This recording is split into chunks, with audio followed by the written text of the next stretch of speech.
eu sou Andréa Zambel. Vamos falar de direito sucessório e hoje nós vamos falar sobre direito de representação ou sucessão por estirpe. Bom, direito de representação é o direito de a pessoa ser chamada à sucessão em substituição a um ascendente pré-morto, que sucederia por direito próprio se ele estivesse vivo, quando o autor da herança faleceu. Artigo 1851 do Código Civil. Normalmente, as pessoas herdam por direito próprio em seu próprio nome. A gente chama isso de sucessão por cabeça.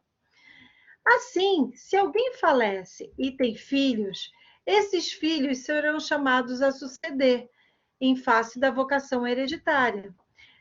Cada qual herdará por si próprio. Porém, pode acontecer de um dos filhos do decujus ter morrido antes do seu pai.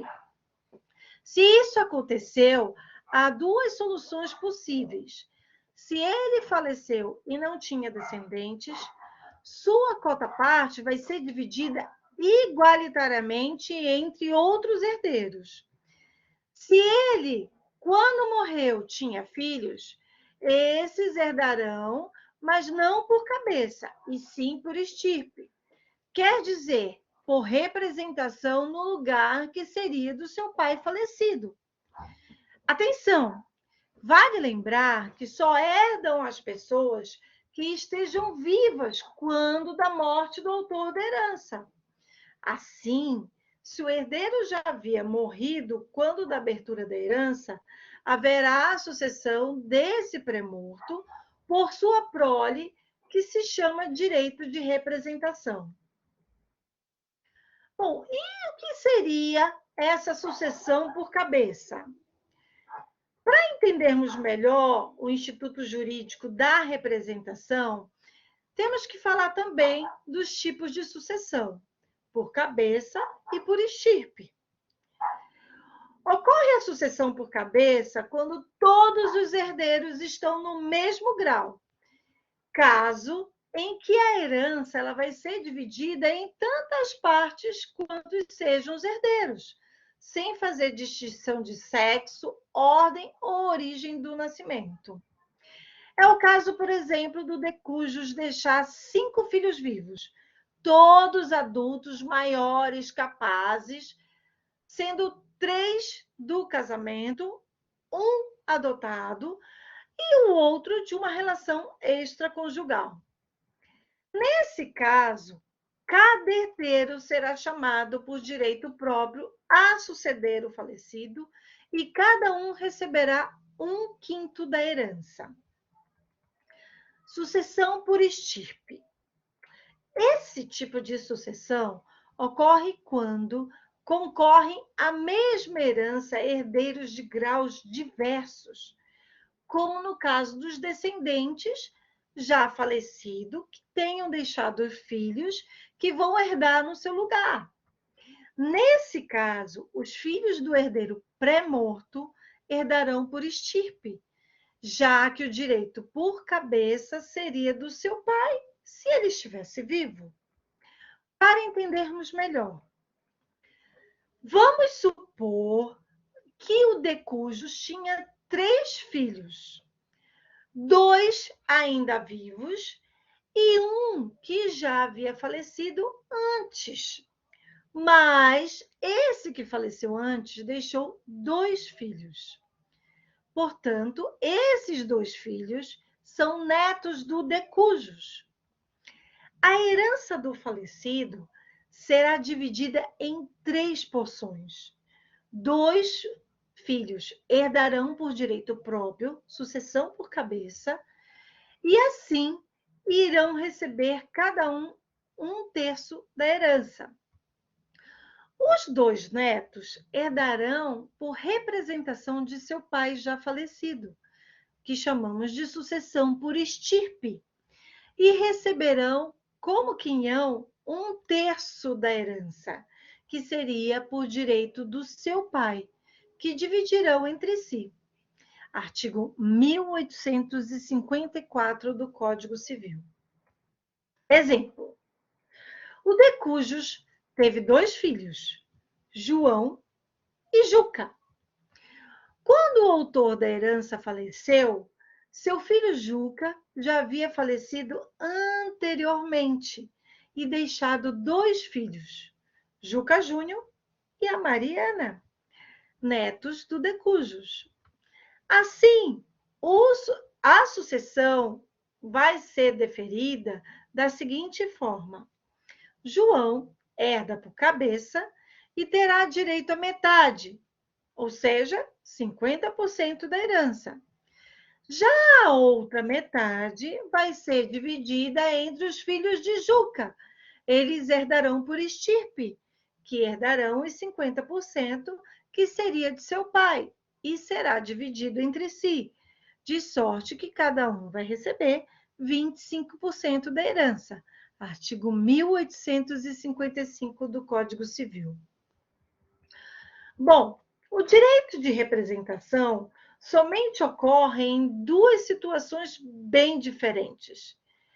Na linha reta descendente, nunca ascendente, artigo 1852 do Código Civil, e na linha colateral, para beneficiar os filhos do irmão falecido, ou seja, os sobrinhos, quando em ocorrência com os irmãos destes, artigo 1853 do Código Civil.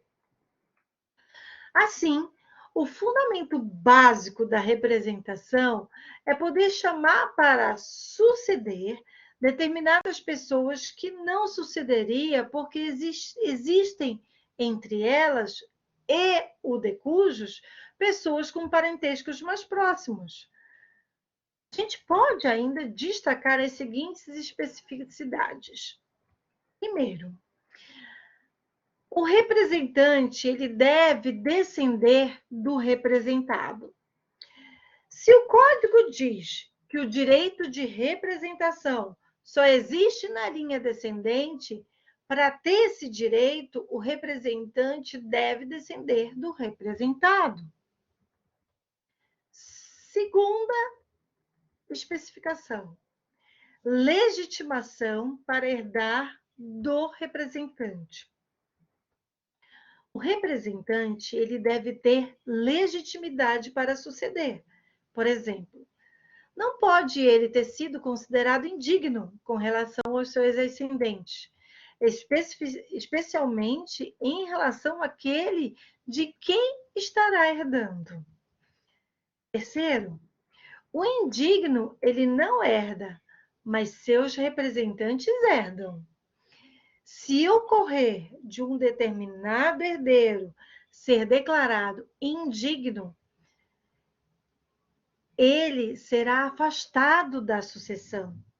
Nesse caso, é como se ele tivesse morrido quando da abertura da sucessão. Por isso, se tiver descendentes, estes herdarão por representação, tendo em vista que a pena não passa da pessoa do indigno. Quarto, o filho do herdeiro renunciante não herda.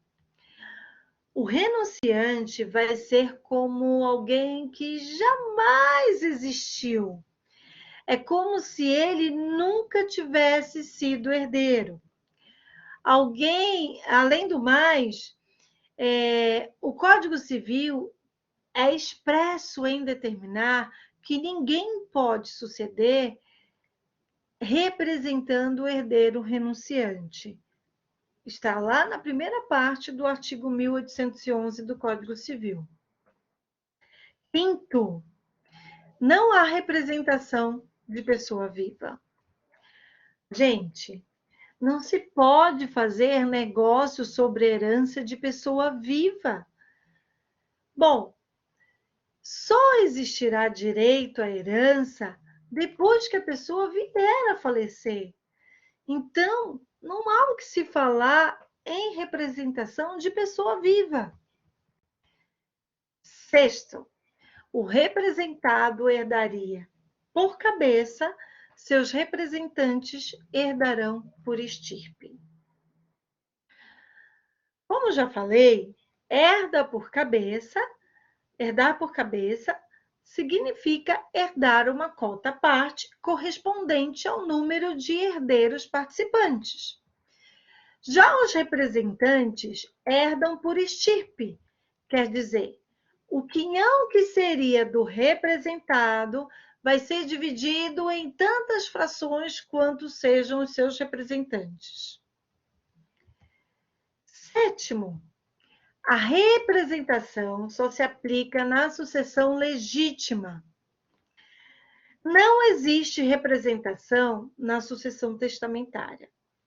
Se o herdeiro beneficiado por testamento faleceu antes da abertura da sucessão do testador, os bens que seriam a eles destinados voltam para o monte partível entre os herdeiros legítimos.